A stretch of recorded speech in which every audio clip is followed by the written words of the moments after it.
I guess that's got to come out.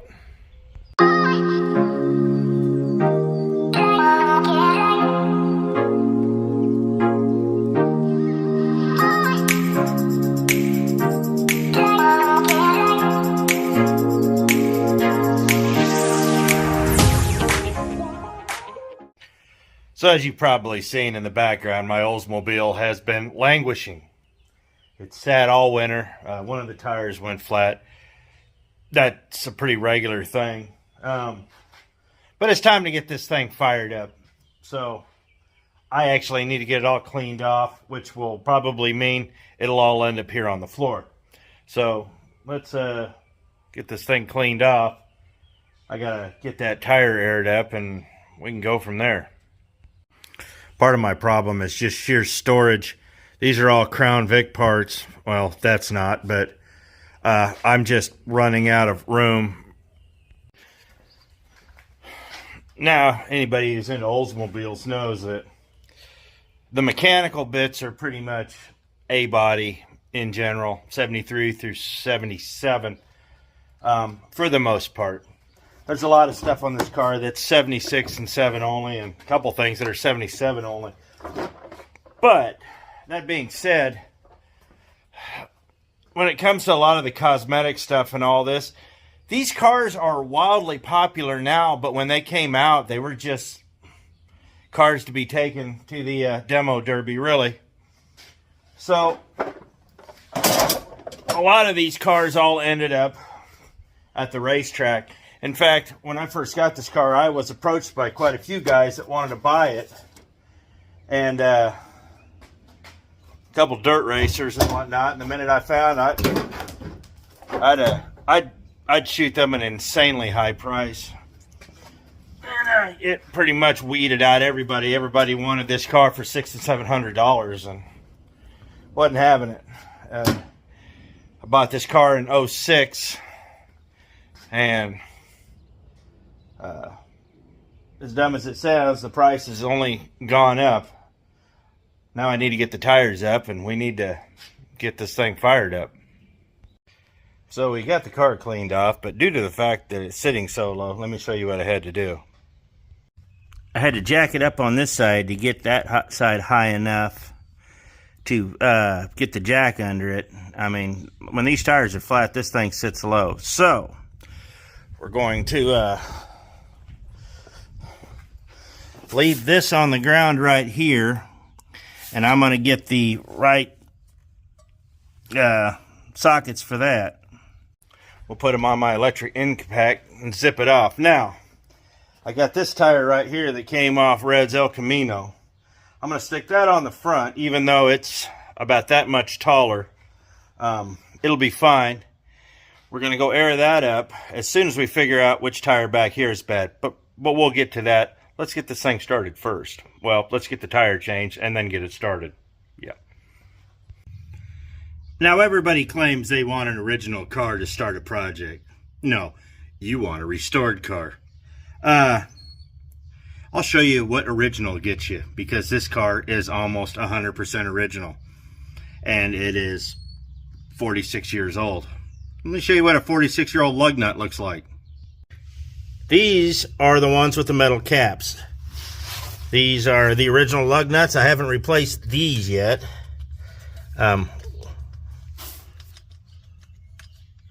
Hopefully that's the, yeah.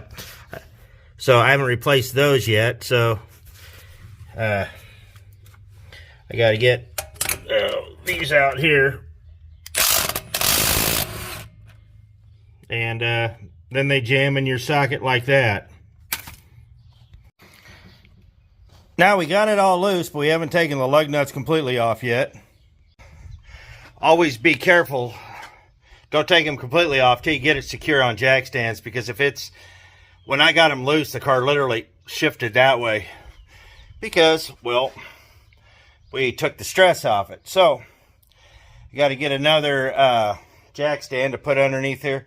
And let me show you something else you need to be careful for when you're jacking a car up. Make sure you jack it up high enough to where the tire will come off the ground. See? That's a whole tire. Suddenly, it's a lot lower now. because it's flat on one side. So make sure you get the car up high enough. That way when you go to put the tire back on, it fits. I'm fairly certain I got a pack of lug nuts here somewhere. If not, I may have to go pick up a set. I swear this was clean a while ago. I was just going to wait to change out the lug nuts when, you know how it goes. You have ideas. So, but I'll have to go get a set of them apparently then and just deal with that. Oh, here they are. Hopefully these are the right ones. That'd be nice. And truthfully, you're not doing a concourse restoration, so just get some solid lug nuts. We get these arguments online all the time, and one that pops up about every 6 months. Oh, these are Torino lug nuts, so these aren't going to work. So yeah, I'll have to use the original bolts. But one that pops up about once every 3 to 6 months about wheels and 14s and 15s and anymore, you find those guys that just take themselves too seriously. I have a guy there, I think he wants me dead, honestly. Just took himself way too seriously, and maybe I'm wrong here, but he just hit me wrong, and I just felt like being a prick. Well, to be a prick, really. And you know what? I'm good at it. So let's get this wheel on, and we'll continue from there. So the argument online pretty much started off with he's got a set of 74s, 15-inch Cutlass wheels. Okay, fine. And I guess they're the bolt-on center caps. Fairly rare, but they're used. And he wants several $1,000s for them. So what started off with a question was, I've never seen 15s on a 74. Never had. Maybe the wagons or the police cars or whatever, I don't know. But every set of rallies I'd ever seen on a 74 and 5 were always 14, so I was curious. And he was just being a jerk. I mean, he literally was being just an absolute, well, for lack of better words, ass. Challenge accepted. So I didn't care whether I was right or wrong or whether I had my facts straight or not. I just went after him because, well, that's what you do when you start dealing with people like that. And it was rather amusing. But several $1,000s for a set of used wheels, even though they are bolt-on centers, and you're going to spend and that's what I said, you might get $800, $1,000 for them. And I said, I hope you do. I said, but you're going to try to sell a set of used wheels that somebody's going to put on their car and have to redo, which is going to be another $1,500 to $2,000 to redo these wheels? Nah. So, yeah, whatever. He'll find some sucker. Ain't going to be me. Anyhow, the argument was just way too stupid. And that's kind of what happens. It just devolves, and you just have your fun, and then suddenly everybody starts eating everybody else, and then you just sit back and giggle for a good day, and that's pretty much what happened. Let's get back to the Olds. One of these days, maybe I'll do a video on buying and selling things on the internet. If you got something you deem that's valuable, don't waste your time on Marketplace. Spend the money, market it properly. You might spend a little money, but you'll be dealing with a better class of people, a better clientele, and people that aren't going to sit here and send you messages all the time. Is this available? And basically, if you're too cheap to spend the money to advertise it, but you want top dollar for it, the internet may not be the place for you.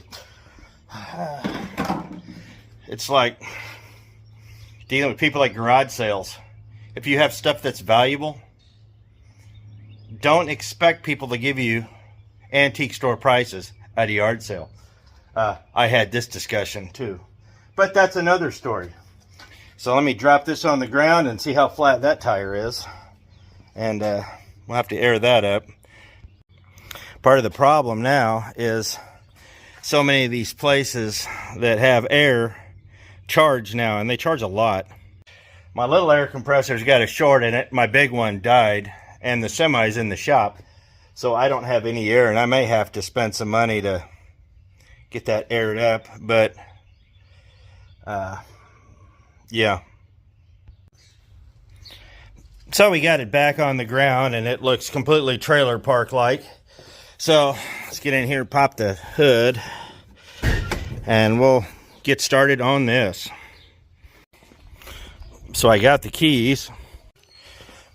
The round key is for the trunk.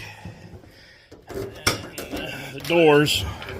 This got the original spare right there. Everything's pretty much intact. I'm going to throw the other flat tire in here. Yeah. What we got here is a set of, these are chrome Oldsmobile rallies. I bought at a pawn shop. I keep debating on whether to stick them on. I think they would look really good. But I love the painted look too. That's an argument for another day. So just to be on the safe side, we got it on just regular charging right now for 90 minutes. And the battery's not that old, but we got it set here. Now, let's take this off here. This will just come off. Like I told you, when I said this thing's original, that's not a joke.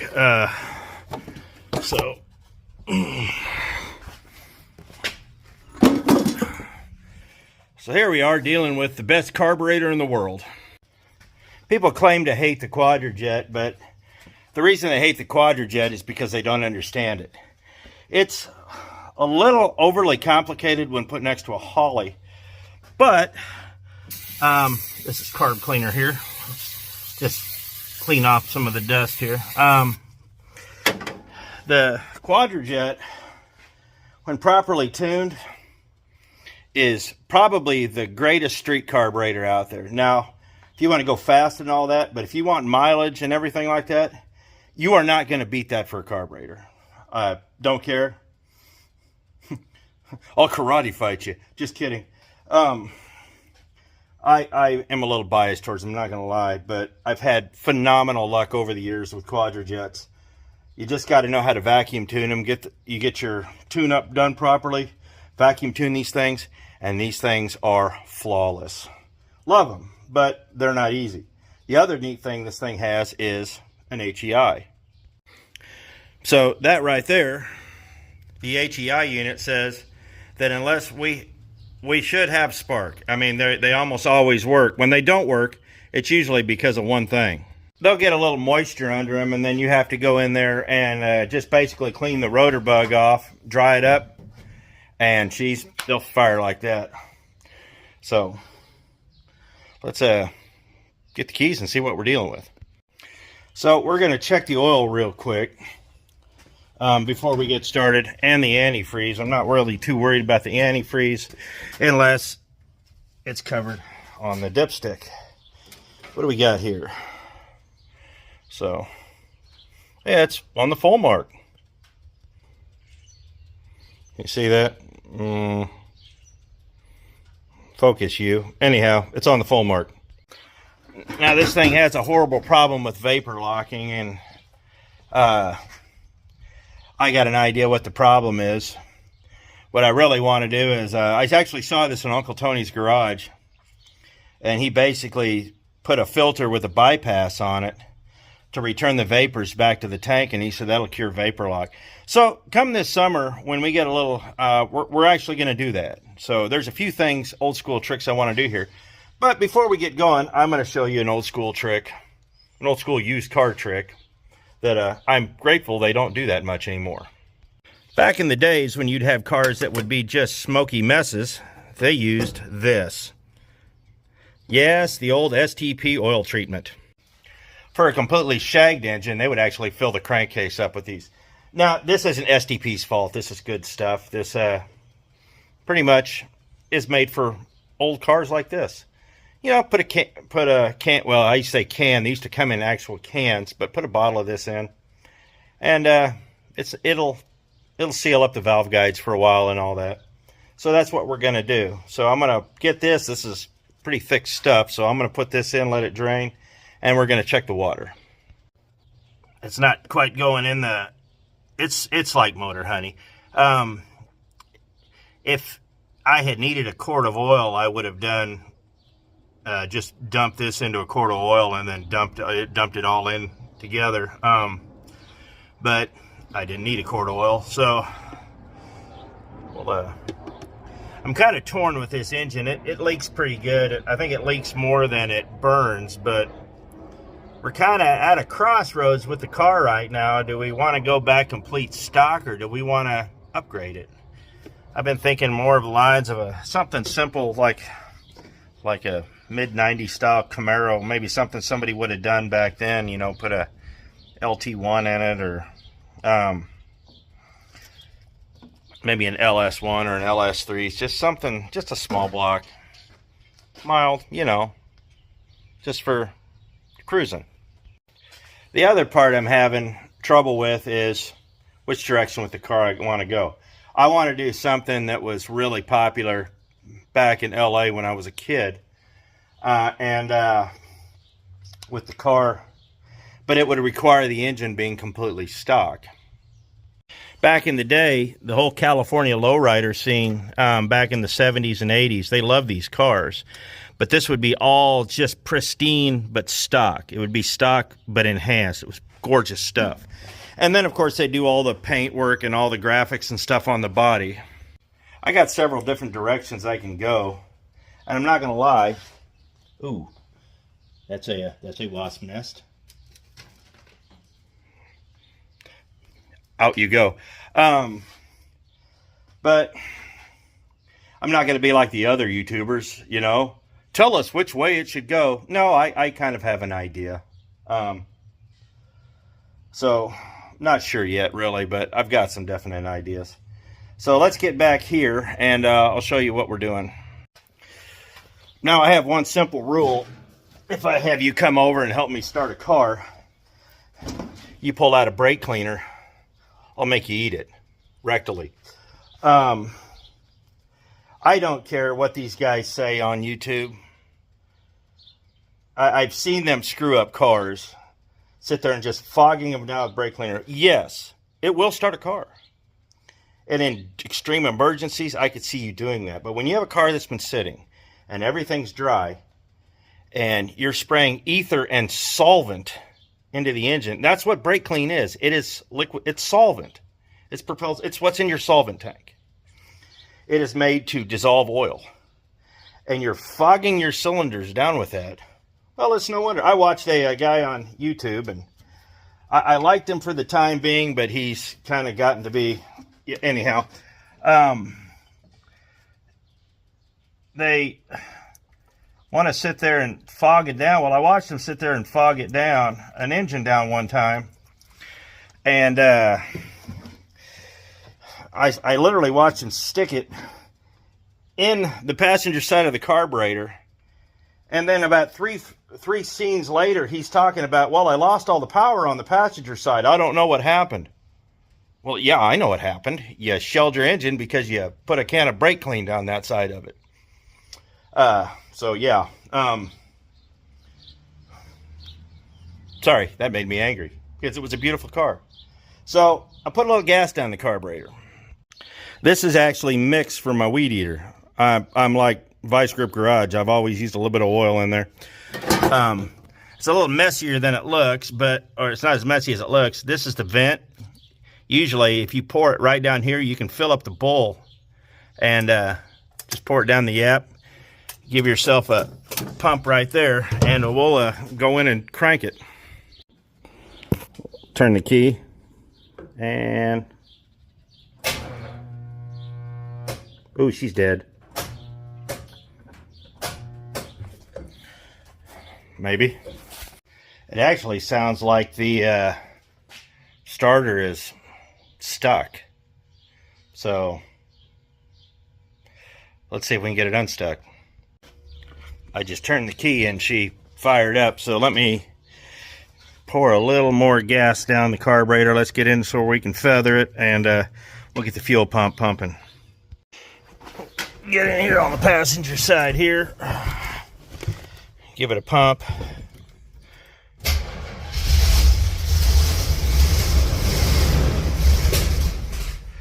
Ooh.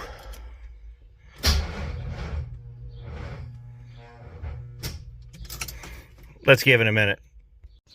I turned this back down because I could hear the battery sizzling, so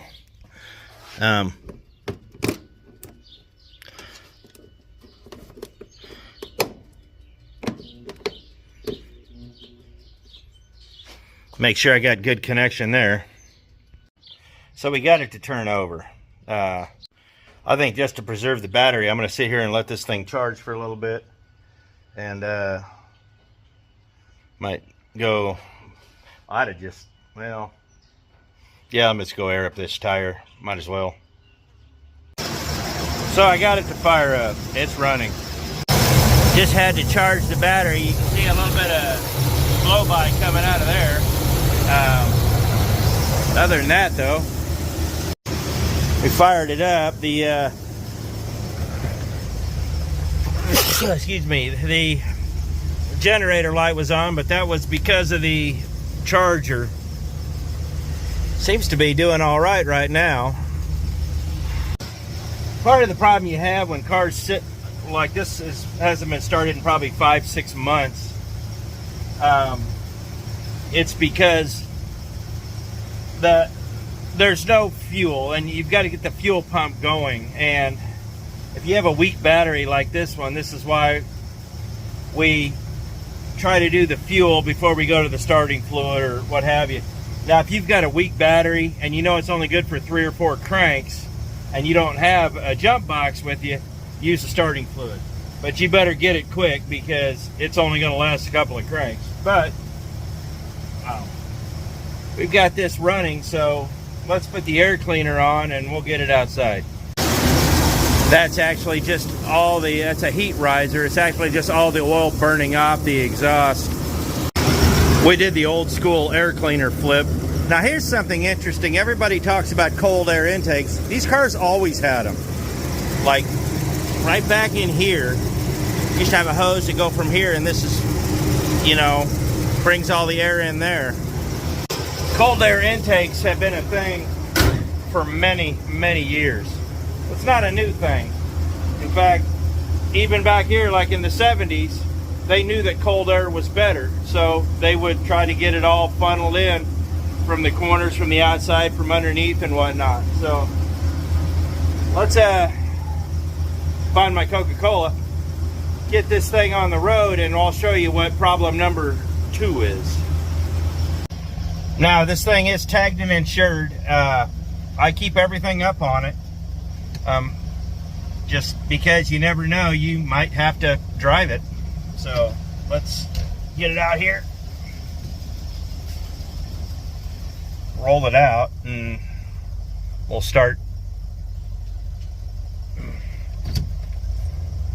Yeah. On the exhaust pipe, you can see there's quite a bit of oil coming out back there. It's not so much the oil coming out the exhaust pipe, as a lot of it is getting caught in the catalytic converter.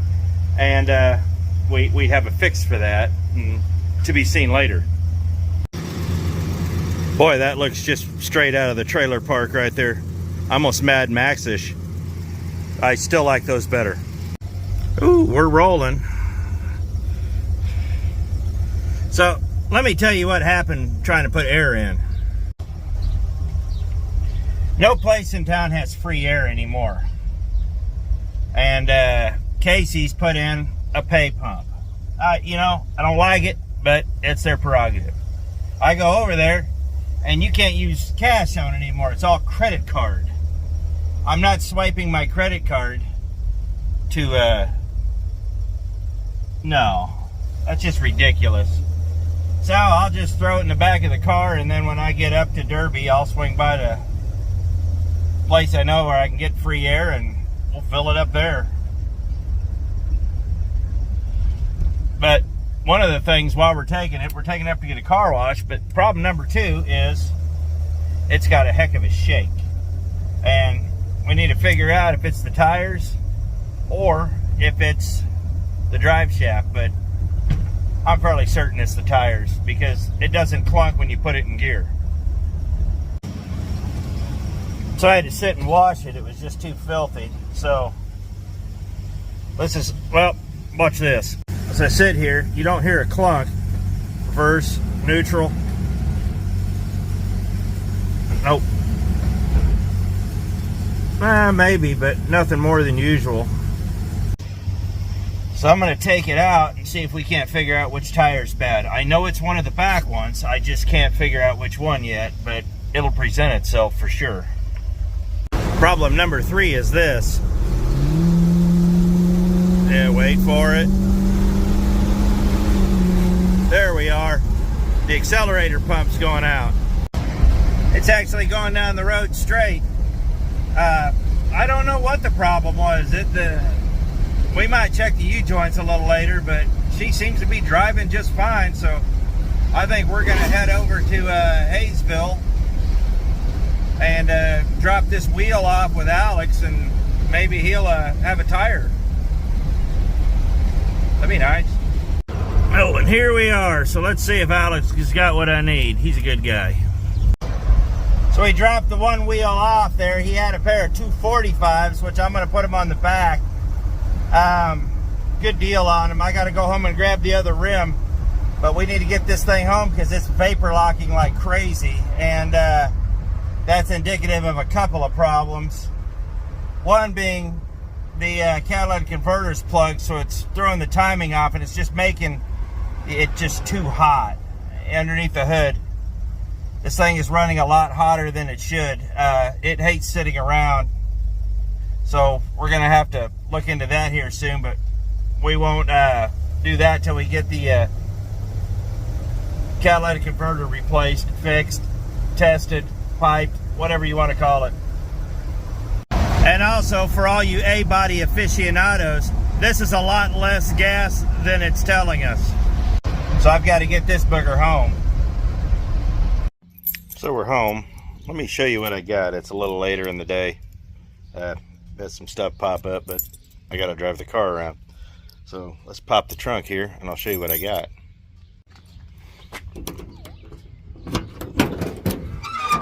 Here we are. I got these right here. These are 245 6015s. They're both used, but they're still in pretty good shape. The ones that are on it are 235 6015s, but well, I'll tell you what happened. Any more used tires are really expensive. I got both of those mounted. Didn't get them balanced. The balancer wouldn't work on those wheels. He didn't have the right kind of lug. It happens. Oldsmobile wheels are kind of different in that way. But for what I paid for those two, I couldn't even buy a brand new one of these Coopers. So I'm not worried about it. We'll just put them on the back. It's just finding used tires, especially 15s, has gotten really tough. So let me get these things unloaded. I'll get them on the car, and then we'll take a look at them. So the plan is I'm just going to swap this one, and that one will be the spare. This one's going to get taken off, and it will be put up front there, and I'll put the other one back here. We can get this ghetto look out. I actually kind of like it, but, well, that's just the trailer trash and me talking, which is odd because I've never lived in a trailer. All right. So about 10 minutes later, impact really helps. I got it done. We got all the wheels on. Truthfully, I actually did like the Steelies, but finding an actual set of Steelies these days is next to impossible. Everybody scrapped them all. So yeah, we got them on. It's actually sitting about an inch higher in the back, which I like. So I'm going to take it over, put it on some level ground. We're going to drive it around, and let's see how she acts. We first have to get gasoline because, well, we're out. So we got no ethanol here, which is nice. We're up to that. Old school here, so we'll get this fixed. One of the problems you're going to have with tires that are a little taller is exactly this. There's a lot more sidewall flex. I can take some of that up with a little more air, but truthfully, when I go to buy new tires, I'm going to buy either 215s or 225s, but the 235s have always been just almost too tall, but they do look good. But this is just sidewall flex, and sometimes they can get a little hairy. So as we're driving, it's obvious that the backs aren't balanced, but they're remarkably smooth. I will get them balanced most likely here soon if I don't buy a new set of tires here. But they're a lot smoother than you think. But the other surprise is the front end. This is remarkably on point. Now it does have a little bit of not shaking, but creaking just for sitting around. But she goes down the road perfectly straight. Well, just about. But yeah, part of the problem I was having earlier is the gasoline in here is really old. We ran all the old gasoline just about out, and I run non-ethanol gasoline, but ran it out, put fresh gas in, and she's come alive. So I wonder if that STP is going to do anything. I don't know. Really don't care, but it would be nice if it did. So we're going to drive it around and see what happens. The sidewalls take a little bit to get used to, but it's not bad. So let's keep going.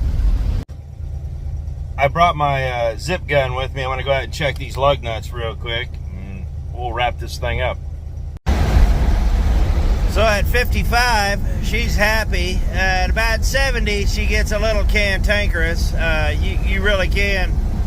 The vibration gets worse, but around 55, 60 miles an hour, it's fairly tolerable. I'd probably need some new shocks. I think I put shocks in this in 07 maybe. I've had this car since what is this? Well, June of 06, and I put maybe I don't know, 25,000 miles on it. I haven't driven it much in the last, what is that, 16 years, 18 years, something like that. Math. It was my daily for a while, and then it kind of just became my toy. Still kind of my toy. I've still got my old Jim Palmer sticker on the window, and the original owner's stickers from Missouri. You know, kind of tells the history of the car. It's got an interesting history, but not anything to write home about. But yeah, it's a good car. So the car did well. I'm probably gonna take it up Monday and get it all balanced. It's Friday night now, and I'm not gonna screw with it this weekend. But cars, when I bought the car, I was a third owner. I've never really talked much about the history, so I'll just gloss over it real quick. Nice couple bought it brand new in Kansas City at Brenner Olds. They drove it, put very little miles on it. I've got a certified piece of paper in the car. So when they sold it in '94, when the lady sold it, and it was probably their first brand new car, honestly. It had like 17,000 miles on it. And the next owner, well, I'm not going to say he was an idiot, but he was an idiot. He trashed it. He ran it into the dirt. And, you know, didn't wash it, didn't take care of it, and didn't, you know, just pretty much just, you know, treated it like any used car. Or any rental car, really. And then along I came. I actually tracked down the original owners. Sadly, they've both passed. Didn't really have any kids. I thought maybe if I could get a hold of one of their kids, maybe they have some pictures or something of it. But that's kind of one of those things that it's It's not really going to happen. I thought it'd be nice to have some pictures of when it was new if they had any. But now I got it, and I guess I'm the steward of it now. I've held on to this car for, like I said, since '06, and kept it off the dirt track because that's all anybody ever wanted to give me money for. And they're not making any more of these. They've gotten surprisingly hard to find, and parts are very, very hard to find, as I've said. But it's fun. So if you guys have a chance to take an old car out and enjoy it, doesn't matter what it is, enjoy it. You know, be a good steward of it when it's time to let it go. You know, find somebody who will carry the torch for the next person. They're not making any more of these cars. Too many of these guys act like this car's too far gone, this car's too far gone. Let me tell you what, no car's too far gone if you really want to. You can build cars out of catalogs now. I've seen so many guys say cars are too far gone, and I knew I could put an engine and transmission in it and drive it right out of the field. A too far gone is in the eye of the beholder. Don't let anybody tell you it's too far gone. You know, that's up to you, and that's up to what you want and how much you're willing to invest in it. It's all up to you. If you think it's too far gone, but somebody's willing to pay you some good money for it because they want a shot at it, let them have it. You're not doing anything by letting it sit in a field. At least give it the opportunity to live live again, you know, or even get parted out to fix other projects and keep those guys going on the road because, like I said, they're not making any more of these. And A-body parts are very hard to find. And OEM and NOS parts are almost impossible. So have some fun. We got some big plans for this Oldsmobile here soon. Excuse me. Got some engine work. We're gonna deal with the vapor locking. Yeah, get the carburetor all tuned up and all that, and then we're just gonna start trying to bring it back up a little. And I got one more thing. I'm gonna do something really interesting with this pipe. Testing will be involved. That being said, these cars are getting harder and harder to find and affordable for normal guys like me and you to enjoy them. That's probably why I haven't sold them, is because I won't be able to replace them for any reasonable amount of money. And that's sad because the next generation, I think if they were to get into them, they'd love them just as much as we do. You know, there's guys all over the world that love these cars. There's guys all over here that love these cars. So I'm trying to, I just want people to have the experience. That's really all we get in this world, is a little experience. So if you get the opportunity, enjoy it. It doesn't matter what it is, 4-door, 2-door, station wagon, whether it's an old classic Subaru, a Toyota, or a Chevelle. It doesn't matter how rusty it is or how perfect it looks. Enjoy it. Have the experience. And when you're done with it and you decide that you want to move on to a new experience, let somebody else have the experience. I'm not saying you have to be altruistic, but, you know, if you feel like it's time to move on, give somebody else the experience, and then maybe they'll return the favor one day. Old cars are fun, and I like to share them with everybody I can. So I appreciate it. Thanks for watching. You guys be safe out there, and we'll catch you next video.